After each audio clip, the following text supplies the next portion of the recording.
한 해를 마감하는 마지막 주일입니다. 이제 우리 다 같이 일어나셔서 신령과 진정을 하나님께 예배드리겠습니다. 하나님은 우리에게 은혜를 베푸사 복을 주시고 그의 얼굴 빛을 우리에게 비추사 주의 도를 땅 위에 주의 구원을 모든 나라에게 알리소서. 아멘. 다 같이 앉으셔서 찬송가 39장을 부르겠습니다.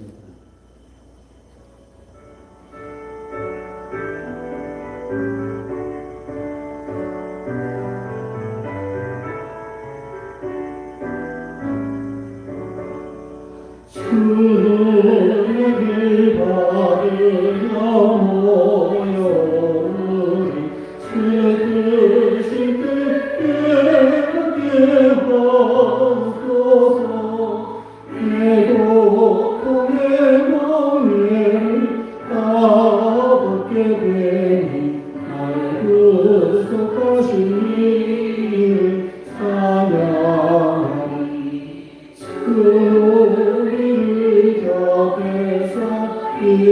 인도하시니 그 거룩한 나라가 이루어지니 사마리 와서 늘 승리하니 그 영광 주께 돌려 찬양하리.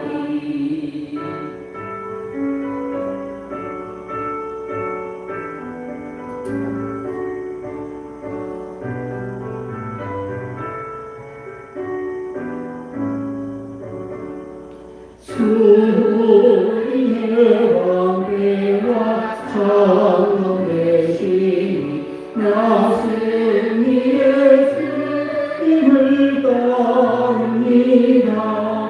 그 반란을 당할 때 인도시니 승성난 우리 불러 찬양하리.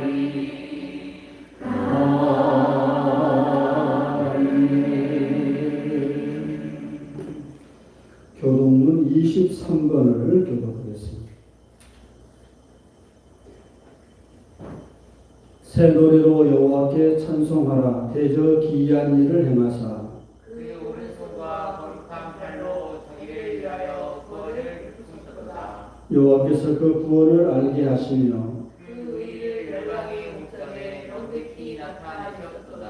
저가 이스라엘 집에 향하신 인자와 성실을 기억하셨으므로 땅의 모든 끝이 우리 하나님의 구원을 보았도다. 온 땅에 여호와께 즐거이 소리할지어다. 우리를 사랑하며 즐거이 노래하며 찬송할지어다. 수금으로 여호와를 찬양하라. 수고와 음성으로 찬양할지어다. 나팔과 호각으로 왕 여호와 앞에 즐거이 소리할지어다. 바다와 거기 충만한 것과 세계와 그 중에 거하는 자를 다 외칠지어다.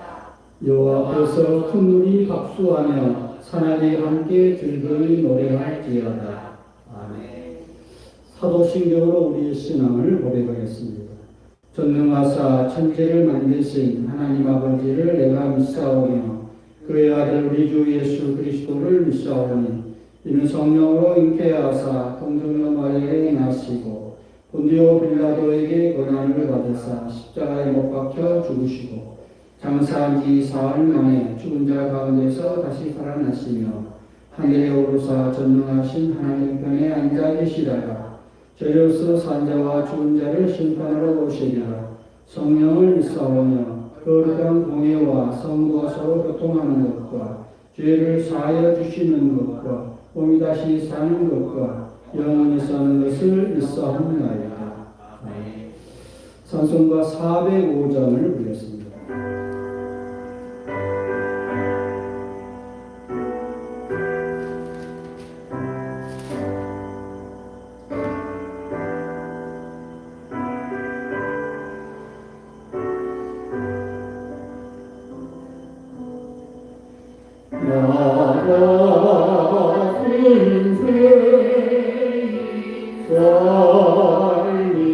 살리신 주의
이제 또 내가 산다고 주님의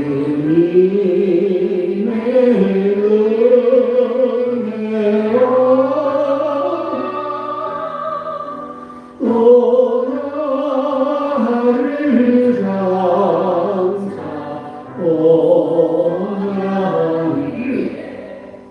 이 노래 부르시리 어디서 우리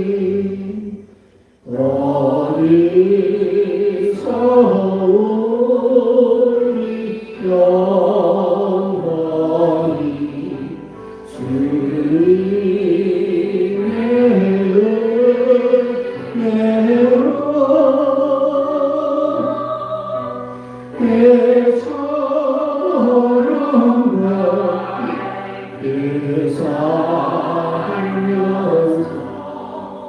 내 사랑과 그 살면서 주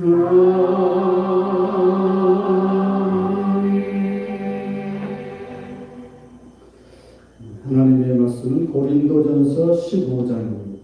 281페이지입니다. 3절부터 11절까지 우리 한 절씩 교독하겠습니다. 내가 받은 것을 먼저 너에게 전하노니 이는 성경대로 그리스도께서 우리 죄를 위하여 죽으시고 나중에 바되었다가 성경대로 사람에 같이 살아나사 게바에게 보이시고 후에 12 제자에게와 그 후에 500여 형제에게 지혜를 전하니 그 중에 지금까지 뿐만이나 살아있고 어떤 이는 잠들었으며 그 후에 야고보에게 보이셨으며 그 후에 모든 사도에게와 맨 나중에 만삭되지 못하여 난자가 같은 내게도 보이셨느니라. 나는 사도 중에 지극히 작은 자라. 내가 하나님의 교회를 기뻐하였으므로 사도라 칭함을 받기에 감당치 못할 자라. 그러나 나의 남은 것은 하나님의 은혜로 된 것이니 내게 주신 그의 은혜가 헛되지 아니하여 내가 모든 사도보다 더 많이 수고하였으나 내가 아니요 오직 나와 함께 하신 하나님의 은혜로라. 다 같이 읽겠습니다. 그러므로 내가 너희는 이같이 전파하며 너희도 이같이 믿었느니라. 이제 이 말씀에 의지하여서 오직 은혜입니다 라는 제목으로 하는 말씀을 대언하겠습니다. 나라마다 사람이 살아가는 풍습은 다릅니다. 우리나라에서는 음식을 만드는 게 여자의 몫이지요. 그러나 중국에서는 남자들이 음식을 준비합니다. 남자들이 장에 나가서 장을 보고 또 집에 와서 음식 장만을 다 한다고 합니다. 어느 중국 남자의 푸념입니다. 자기가 새벽에 나가서 장을 봐서 음식을 만들었는데 자기 부인이 그냥 고맙게 먹어주면 좋겠는데 그냥 탈을 잡고 잔소리가 많다는 것입니다. 뭐 이따위로 했느냐, 맛이 이게 뭐냐, 이게 참 견디기 힘들다고 하는 겁니다. 참 딴판이죠. 우리하고는 전혀 다른 세계 이야기입니다. 그래서 이제 그 중국 남자 중에 한국 여자하고 결혼한 사람이 있었습니다. 이제 이게 또 이제 전혀 다른 문화권에서 서로 만난 거잖아요. 당연히 남자인 자기가 해야 할 일을 한국 부인이 하는 거죠. 우리하고 여자들은 다 당연하게 생각하잖아요. 그래서 당연히 내가 해야 할 일을 부인이 해주니까 너무 고마운 거예요. 당연히 남자인 자기가 해야 할 일을 부인이 대신해주기 때문에 너무 고마운 거죠. 더러 이제 부인이 바쁘면은 장을 또 자기가 봐주는 정도입니다. 당연히 자기가 해야 할 일을 부인이 지금 해주고 있습니다. 전폭적으로 은혜지요. 은혜. 이 얼마나 서로 고마운 일입니까? 그런가 하면 한국인의 부인의 입장에서 보면 또 음식 자반은 당연히 자기 몫인데 장보기부터 상차림까지 다 자기 몫인데 남편이 또 옆에서 잘 도와주니까 너무 서로 고마운 거죠. 서로 고마운 거예요. 오늘 왜 이야기를 꺼냈냐니까 우리가 율법적인 신앙과 은혜의 신앙이 어떻게 보면은 이제 여기서 이제 풀릴 수 있다고 생각을 합니다. 율법 신앙이 뭐냐면은 너는 이렇게 살아야 돼. 하나님이 정해준 엄격한 기준이 있죠. 기준에 따라서 사는 것이 마땅하죠. 그런데 우리가 그렇게 살지 못하잖아요. 너무 하나님의 기준이 높아요. 거의 완벽에 가까운 어떤 정말 천사 같은 상황의 삶을 살아가고 하니까 어떤 점에서 미션 임파서블이죠. 정말 도저히 할 수 없는 그런 일인데 그래서 늘 율법 앞에서는 우리가 늘 분노이 들고 자기 자책이 있고 늘 이렇게 하나님 앞에 미안하고 불안하고 죄책감에 사로잡히고 그렇게 우리가 살아가는 삶, 그렇게 신앙생활하는 삶, 그런 것을 우리는 율법적인 신앙이에요. 율법적인 신앙. 하나님 앞에서는 무섭고 두렵고 하나님이 그냥 금방 심판할 것 같고 이렇게 벌벌 떨면서 신앙생활하는 사람을 우리는 율법적인 신앙입니다. 율법적인 신앙입니다. 근데 반면에 은혜로 신앙생활하는 사람은 매사가 감사합니다. 정말 율법으로 보면 나는 꼼짝없이 죄인이고 죽어야 하고 심판받아야 마땅한데 하나님이 봐주셨다 이거잖아요. 구약시대 때는 양이나 염소 같은 재물을 받으시고 하나님이 눈감아 주시는 건데 이게 이제 예수님이 십자가상에서 완벽하게 우리의 죄 문제를 해결해 주심으로 율법의 저주를 대신 당해 주심으로 그냥 우리는 공짜로 그냥 율법의 모든 그런 굴레에서부터 벗어나서 하나님의 자녀가 되는 정말 글자 그대로 정말 은혜지요. 그래서 늘 감격이 있고 감사가 있고 찬양이 있고 이게 바로 이제 은혜적인 신앙이다 하는 거죠. 그런데 이제 우리가 율법 없는 은혜는 없습니다. 그러니까 우리가 지금 한겨울을 지금 보는 거죠. 지금 우리 올해 들어서 제일 추운 것 같아요. 영하 16도. 굉장히 춥잖아요. 그러니까 이런 엄청난 추위를 겪은 후의 봄이 정말 따뜻한 거지. 그죠? 흔히 이제 하와이 같은 데는 상춘이라잖아요. 상춘. 항상 봄이다. 그러니까 하와이 사람들은 봄에 대한 어떤 감격이 없죠. 모두를 부르니까. 그런데 우리나라 사람들은 혹독한 겨울을 겪고 나서 따뜻한 봄이 오니까 감격이 있죠. 마치 그런 느낌이에요. 그러니까 율법 없는 은혜는 은혜가 아닌 거예요.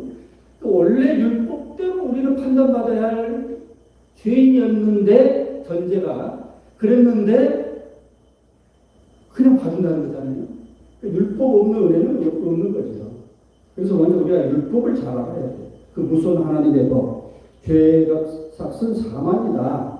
하나님의 그 무서운 율법을 먼저 알아야 나는 죽어 마땅하다. 라는 그런 하나 나의 자의식이 있는 후에야 은혜가 감격적으로 다가온다는 거예요. 그래서 우리가 이제 칼빈 선생님이 말한 그 5대 교리 중에 전적인 타락, 인간은 전적인 타락, 이건 100% 부패였다. 정말 이건 뭐 어떻게 할 수가 없다, 이건. 그 이제 5대 교리 중 하나가 이제 그 절대적인 타락. 그 다음에 오직 은혜. 오직 은혜. 그러니까 그 뒤에 바로 따라오는 거예요. 율법적인 심판에 대한 그런 의식이 없는 사람은 은혜를 은혜인 줄 모릅니다. 그래서 이제 문제가 생겨나는 거죠.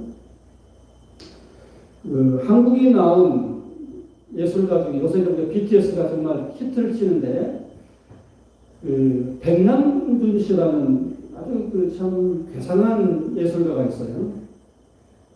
이 사람은 이건 BTS는 이제 예능 정도 수준이고 예술가예요. 예술가와 예능가는 달라요. 예술이라는 것은 아주 심오한 거예요. 예능은 그냥 즐기고 그냥 아무 깊은 생각 없이 사람들이 좋아하는 엔조이하는 그 정도를 우리는 예능이라 하지만 예술은 달라요. 뭔가 보는 눈이 있어야 하고 인간의 깊은 어떤 심연의 세계를 터치하는 것을 우리 예술이라고 하잖아요. 그래서 이미 우리나라 사람 중에 세계적으로 유명해진 예술가가 있었는데 백남준 씨라는 아티스트가 있었어요. 세계적인 아티스트가 있는데 이분이 그 정도까지 정상까지 올라가기까지 얼마나 그 각고의 고통이 있었겠지 않았어요? 그냥 되는 게 아니죠. 근데 그분이 이제 뭔가 좀 번아웃 돼가지고 탈진이 돼서 병중에 있을 때 이런 고백을 했다고 합니다. 내가 그동안 허송세월하는 것에 대해서 자신에게 화가 났다. 이런 거예요. 자신에게 화가 났다. 그때 최선을 다해서 살았지만 늘 부족함을 느낀다. 그래서 자기 자신에게 화가 난다. 그런 거잖아요.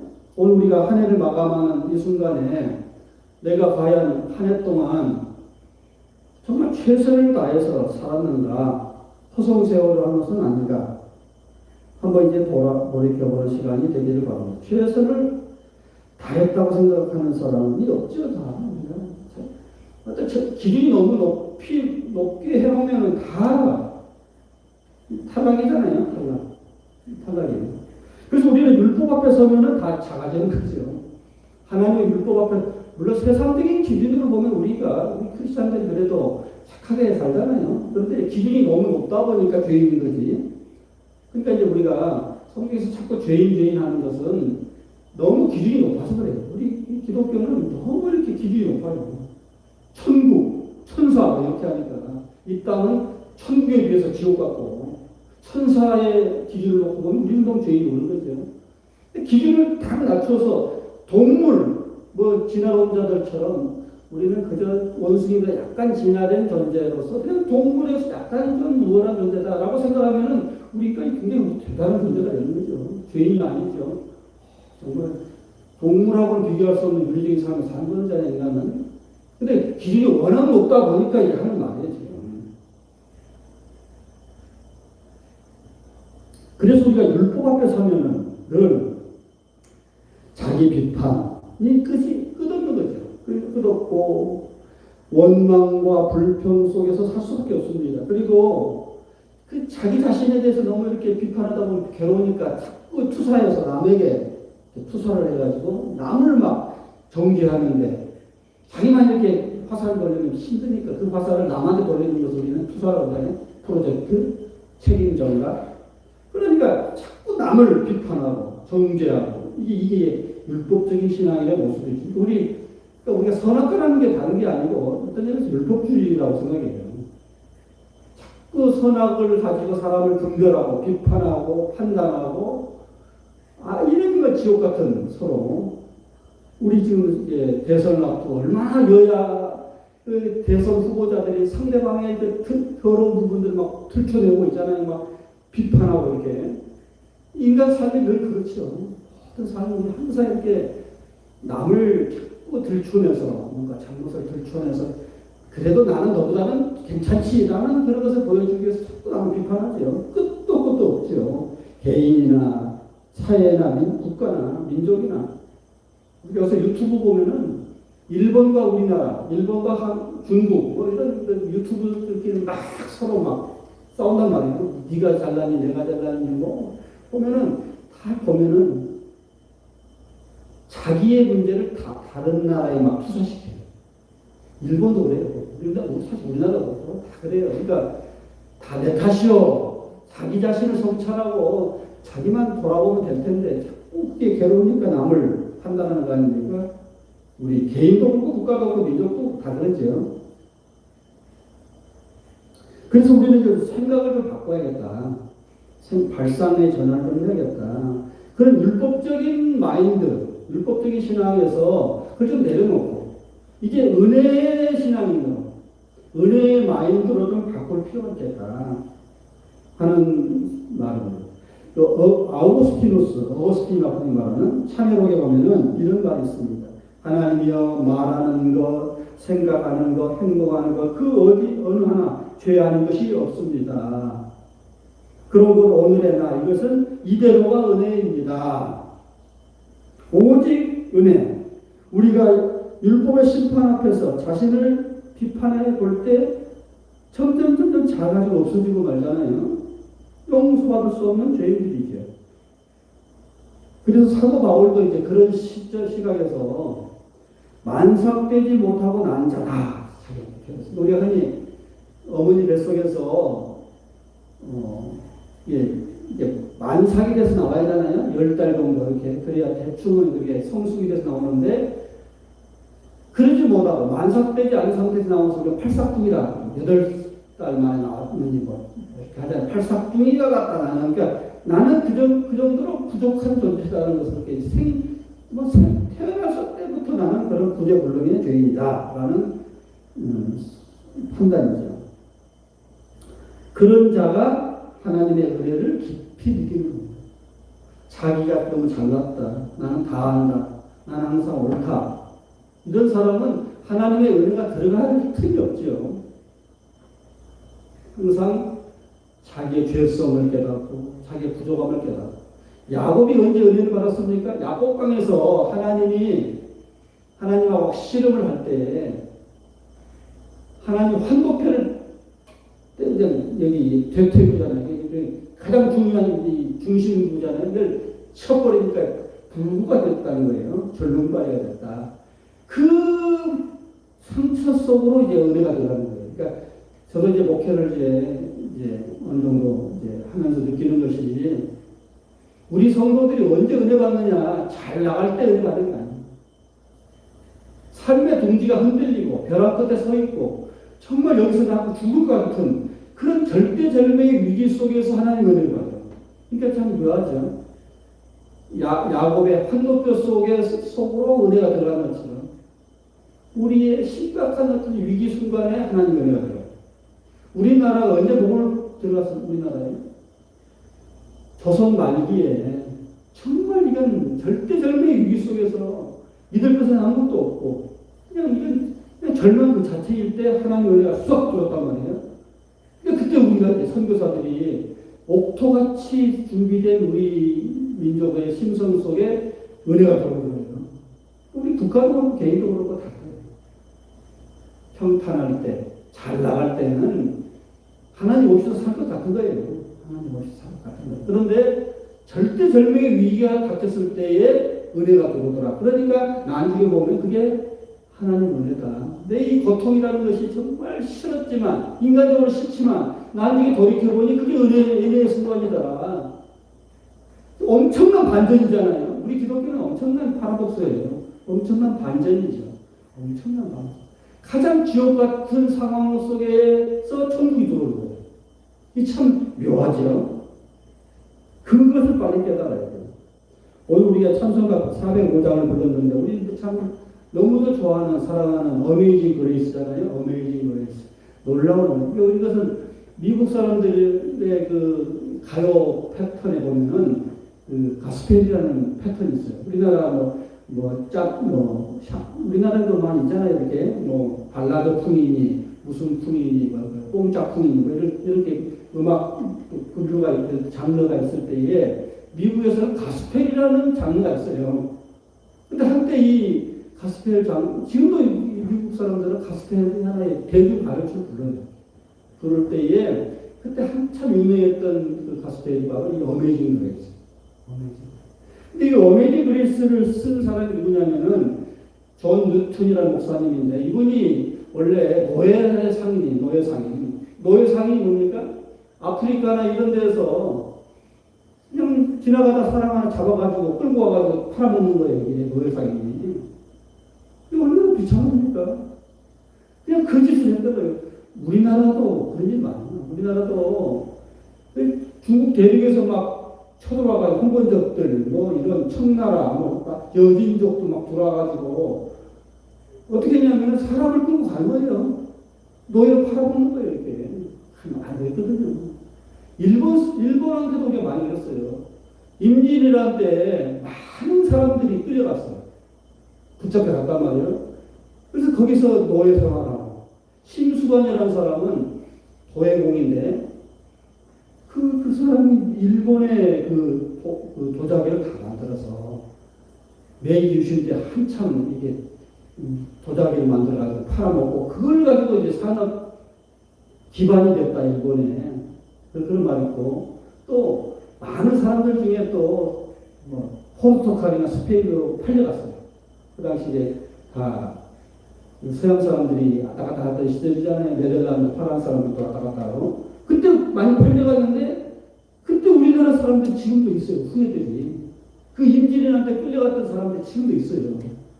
이런 식으로, 그러니까 영국이나 미국 사람들만 노예 상인이 아니라, 이게 세계적으로 어디가 다 그래요. 그러나 전쟁하면은 약탈, 보물을 약탈하고 사람을 약탈해서 팔아먹고 이랬단 말이에요. 그러니까 뉴튼이라는 목사님들 중에 그런 노예를 사냥해서 팔아먹는 그런 사람이었는데, 어느 순간에 꼬꾸라진 거예요. 하나님의 그 은혜에 꼬꾸라져서 은혜 받고, 그러면서 목사가 됐는데, 자기 과거를 돌이켜보면서 쓴 시가 오늘 이제 불렀던 나 같은 죄인이 살리시 주은혜 놀라. 얼마나 우리가 그 배경을 알고 보면 모든 게 다 그래요. 어떤 작품이나 어떤 노래나 할 것 없이 그 콘텍스트가 있거든요. 이게 그 상황을 이해를 하면은 아주 이제 쑥쑥 들어간단 말이에요. 우리 사도고장도 그런 분이 만들었구나 하고 다시 불러보면은 굉장한 자기 고백이거든요. 나 같은 죄인사, 나같이 정말 인간 같지도 않은 나를 구원하신, 구원받는 것마다 감사한데 목사가 되게 하신 그 은혜. 사도 바울도 오늘 그 이야기를 하고 있거든요. 나 같은 죄인이 정말 예수 믿는 사람, 예수쟁이도 잡아 죽이려고 담에서로 가다가 꺾어졌잖아요. 똑같은 거예요. 같은 거예요.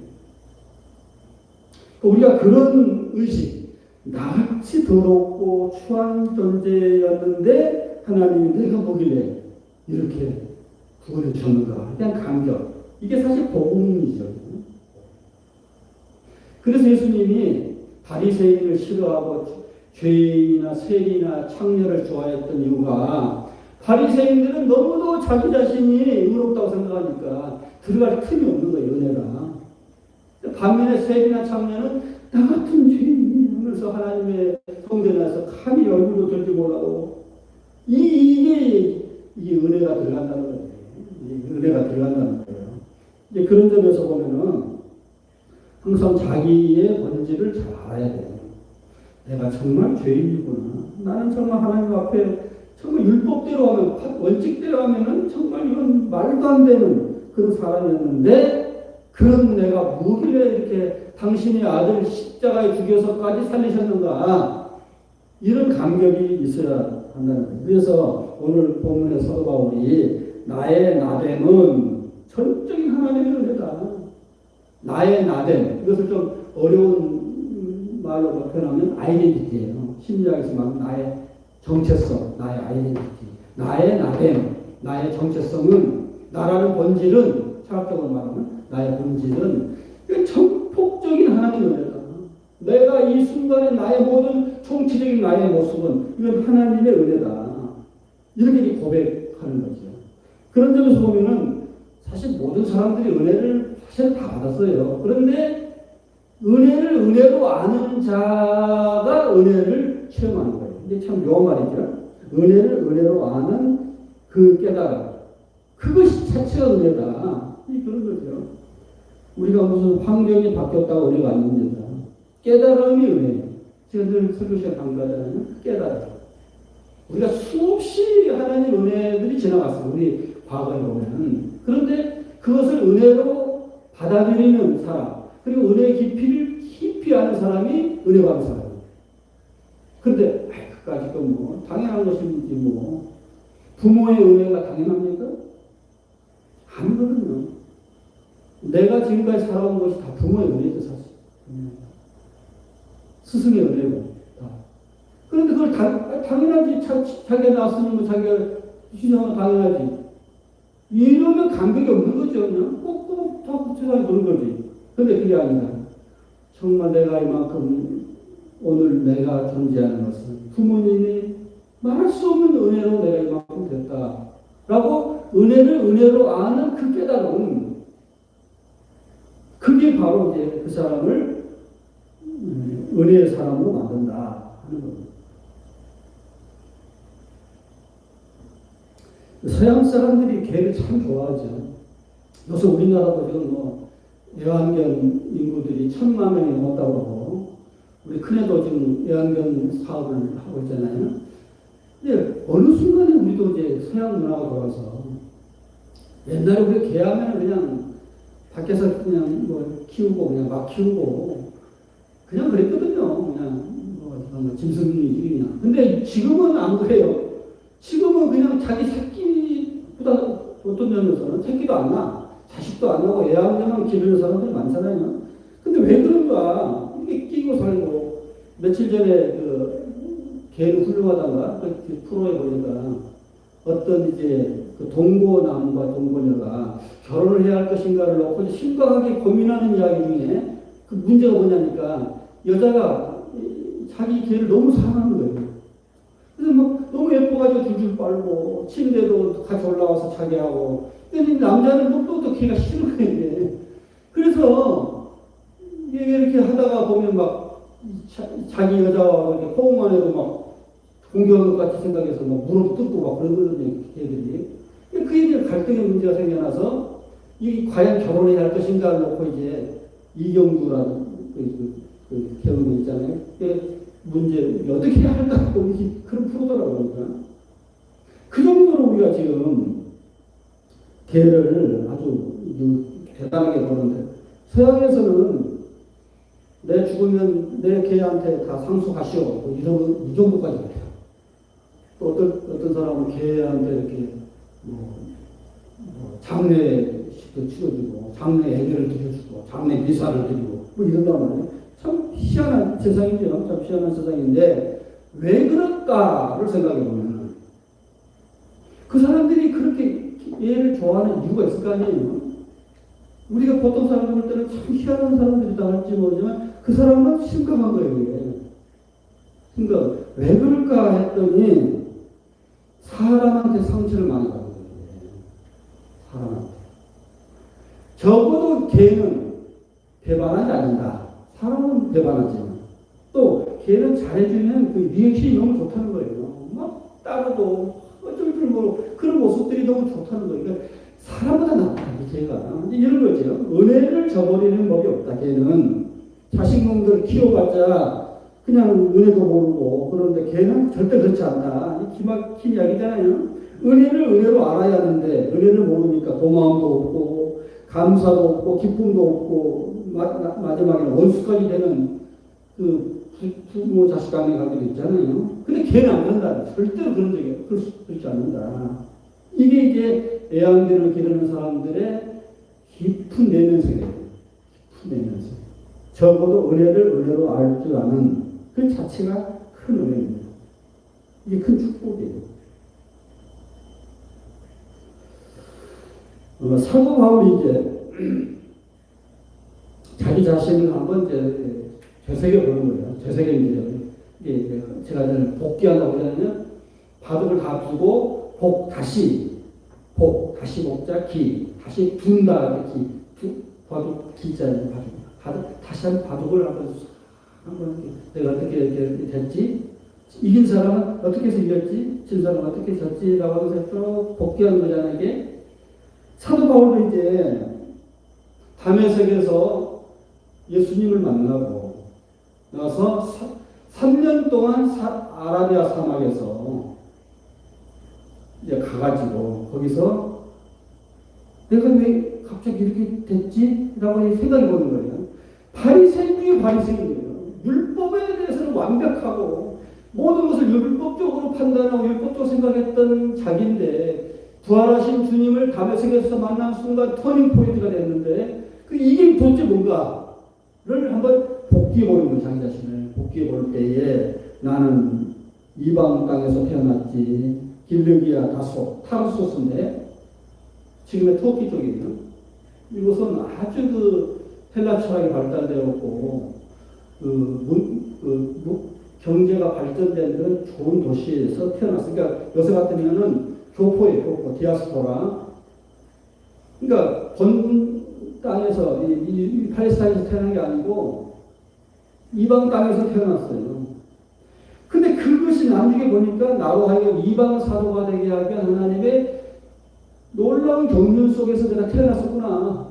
나중에 보면 그렇게 되는 거예요. 이게 참 은혜다. 은혜다.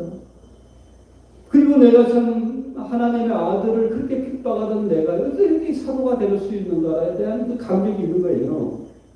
하나님 참 오래 참아주셨구나. 내가 미처 몰랐는데 하나님이 인내 속에서 나를 이렇게 하나씩 하나씩 사도로서 만들어가고 계셨구나를 새록새록 느끼는 거예요. 새록새록 느끼는 거예요. 미처 몰랐는데. 사실은 원칙대로 하면 율법으로 말하면 벼락을 쳐야 하는데 내 아들 네가 감히 이렇게 돼야 하는데 내 아들을 믿는 그 좋은 성도들을 네가 핍박으로 죽이고 막 벼락을 쳐야 할 텐데 참아주시고 오래 참아주시고 이게 다 정말 놀라운 하나님의 은혜라는 것을 느끼는 거예요. 이게. 복귀한 자기를 복귀하면서 그리고 하나님의 자녀로 불러주실 뿐만 아니라 베드로를 중심으로 모든 제자들에게 보여줬던 그 부활하신 주님을 목격하게 하신 그 감격. 이 모든 것이 다 하나님의 위대한 경륜 속에서 일어난 것이니 감사할 수밖에 없다. 이런 거예요. 그래서 그것만 생각하면 이제는 내가 복음을 전하다가 받는 환난이라든지 곤고라든지 예수 이름으로 매맞을 때라든지 모든 것도 이제는 나 같은 죄인을 구원하신 사도로 만드신 하나님의 은혜를 생각하면 이것도 은혜다. 매맞는 것도 참 은혜다. 또 육체 가시 이야기를 제가 설교 시간에 많이 했는데 정말 인간적으로는 고통스러운 이 가시가 빠졌으면 했지만 짧은 생각에 참새같이 봉황의 뜻을 알려 하는 것처럼 나중에 보니 봉황의 뜻을 알아보니 하나님이 오르셨구나. 내가 겸손하게 나로 교만하지 않고 겸손하게 굳건하게 하나님의 사랑으로 가도록 하신 하나님의 배려였구나. 이거 차차가 은혜다라고 깨달아지는 참 이게 참 놀라운 경지죠. 이거 아무나 할 수 없는 경지예요. 너무 고통스러운데 이게 하나님의 은혜요 이렇게 감사한다는 게 쉬운 일입니까? 그러니까 그래서 이제 심리학자들은 그걸 가지고 메저키스트 어떤 고통을 즐기는 이상한 사람으로 우리가 은혜를 이 하나님 은혜를 감격하는 우리 크리스천을 보면서 세상 사람들이 이해가 안 하거든요. 자기들 같이는 그런 상황에서 하나님을 욥의 아내처럼 막 욕하고 떠나버려야 할 상황인데 하나님한테 찬양하고 교회 와서 감사한금하고 그러다가 예수쟁이들은 희한한 놈들이다. 그저 또 참 정신병자들 아닌가. 피과학자들 메저키스트다 이렇게 하는 거죠. 그런데 이 깊은 걸 몰랐어요. 그걸 몰랐어요. 은혜로 느끼는 이 감격은 누구도 이거는 그러니까 하나님의 은혜를 맛보지 않으면 알 수 없는 놀라운 경지죠. 그게 놀라운 경지. 이런 상황이 되면 이제 정말 율법 신앙에서 벗어나서 은혜의 신앙으로 탈바꿈한다는 거예요. 정말 이게 쉽지 않아요. 제가 목회를 해보면 저 자신도 포함해서 어느 사람들이 다 율법적인 신앙이거든요. 율법적인 신앙. 율법을 가지고 자기를 판단하고 자하고 괴로워하고 남을 비판하고 선악과 땅을 인간으로서 남을 정죄하기나 하고 예수 믿어도 기쁨도 없고 그냥 늘 불안하고 두렵고 이런 것이 찌들려 있는 것이 율법적인 신앙인들이잖아요. 근데 그게 바리새인들이 그러던 기적이거든요. 근데 그런 삶이 아니라 십자가로 다 그 율법을 깨트리고 은혜를 선포하신 예수님 그걸 보고 복음이라고 하잖아요. 그 복음의 신앙, 은혜의 신앙으로 빨리 우리가 다시 태어나야 한다.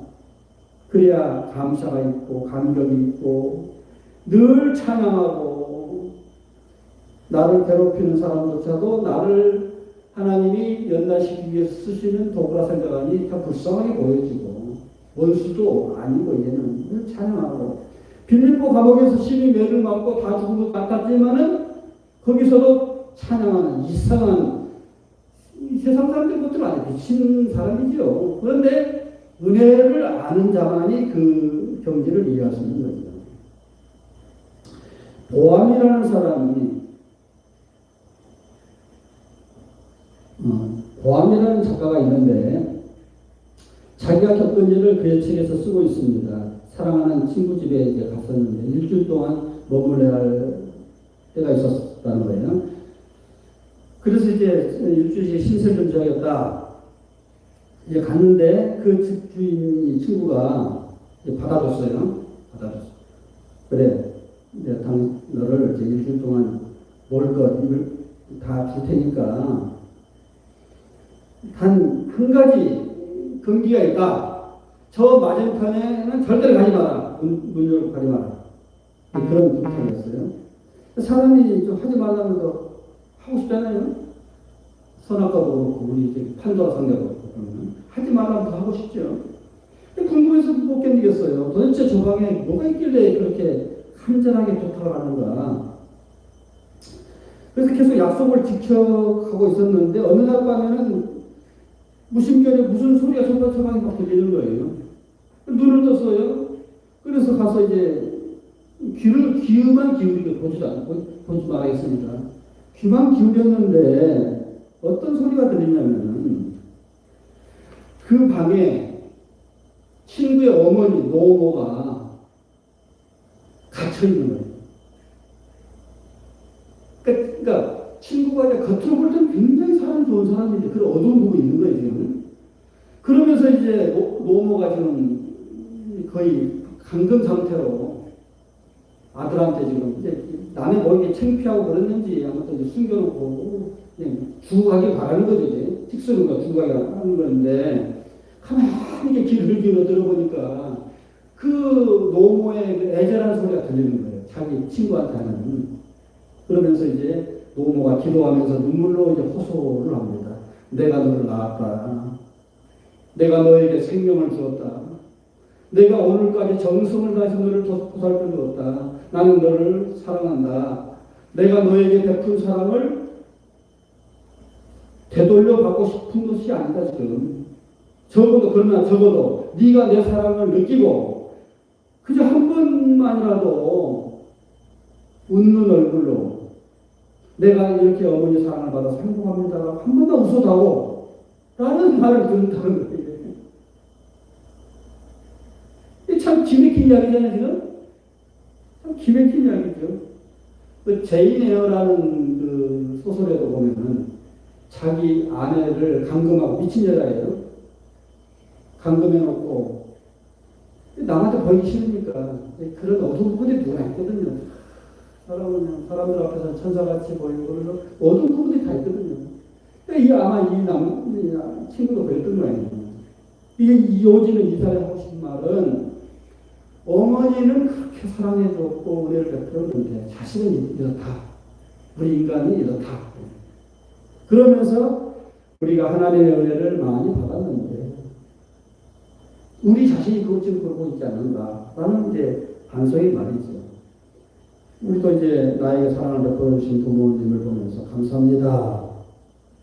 정말 부모님의 희생을 내가 오늘 이렇게 왔습니다. 이렇게 말해준다면 얼마나 피치 행복하지 않겠어요? 근데 우리 대부분이 그렇지 못하죠. 외신에 보니까 어떤 녀석은 지가 살기 너무 힘드니까 왜 나를 이 땅에 태어나게 했느냐는 부모에 대한 원망이 있어가지고 법정에 자기 부모를 고소했더라고 보니까 나한테 물어보지도 않고 이 험한 세상에 태어나게 한 이 부모를 나는 고소합니다. 얼마나 웃기는 이야기예요. 얼마나 웃기는 이야기입니다. 은혜를 은혜로 느끼지 못하는 것, 불행한 일이죠. 사도 바울은 빌립보서 2장에서 말합니다. 만일 너희 믿음의 재물과 봉사 위에 내가 나를 관제로 드릴지라도 나는 기뻐하고 너희 무리와 함께 기뻐하노니. 하나님의 은혜를 깊이 받으면 하나님이 나한테 이렇게 은혜를 베푸셨다는 것이 느껴지면 나도 그런 하나님의 마인드를 가지고 정말 말도 안 되는 사람들에게 다가가서 그런 은혜를 베푸고 싶다는 거예요. 이게 기독교의 놀라운 이제 엄청난. 네가 은혜를 받았으니 너도 은혜를 베풀어라. 이게 기독교입니다, 저는.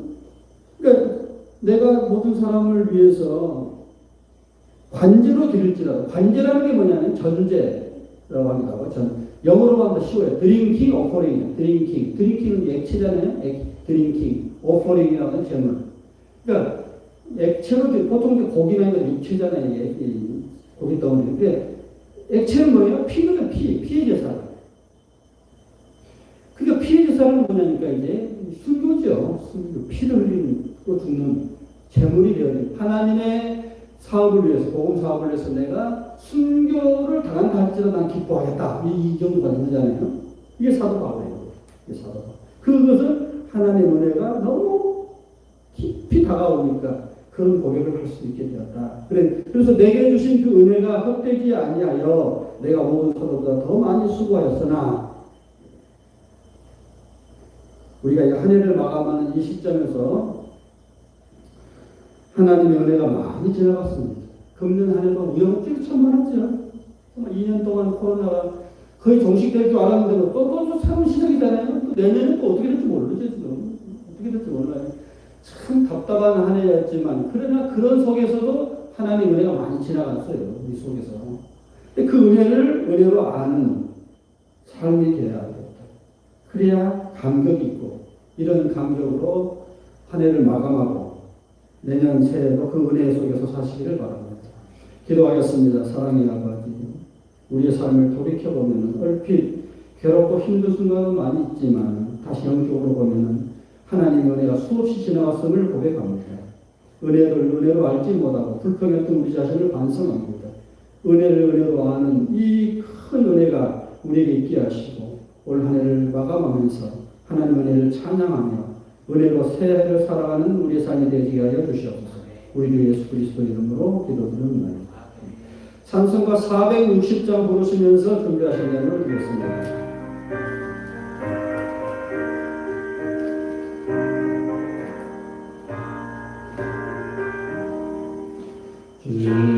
지금까지 주의 손 주의 것을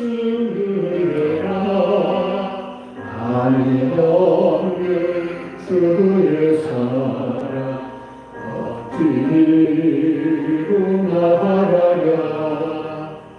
저녁 때나 주의 손이 항상 살펴주시고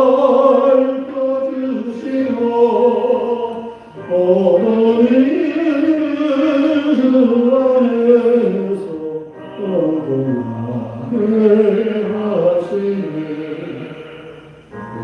마음도 연약하나 힘어서 사네. 물로 뜨시는 주의 은혜 족하라. 사랑 없는 머리에만 어서 이르게 주의 손을 굳게 잡고 찬송하며 나리라.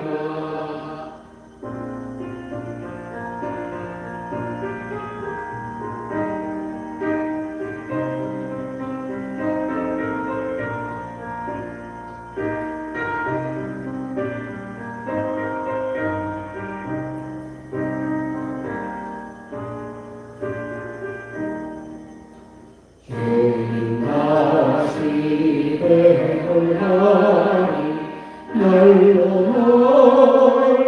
가라. 무거운지 주께 맡겨 것을 알고 몰랐네. 나를 위해 예비하신 고향 집에 오라고 아버지의 품 안에서 영원으로 살리라.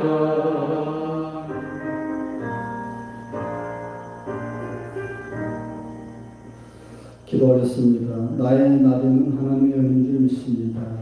한 해를 다시 한번 돌이켜보면 은혜가 아닌 것이 하나도 없습니다. 순간순간 하나님의 은혜가 있었기에 오늘 우리가 존재하는 것을 고백합니다. 은혜를 은혜로 아는 큰 은혜가 우리에게 있게 하시고 금년 한 해는 은혜로 살았으니 내년도 은혜로 살아가는 우리의 삶이 되어지게 하여 주시옵소서. 그 은혜를 생각하며 우리의 정성을 바쳐드립니다. 소득의 11조와 감사금과 주일원금을 바치오니 바치는 손길마다 기억하시사 신령한 축복으로 함께하여 주시옵소서. 이제는 교회의 머리가 되신 우리 주 예수 그리스도의 무한하신 은혜와 아버지 하나님의 극진하신 사랑과 성령의 감동과 충만하신 역사가 하나님의 은혜에 감사하며 찬양하는 모든 분들 가운데 이제 영원토록 함께 하시기를 간절히 축원하옵나이다.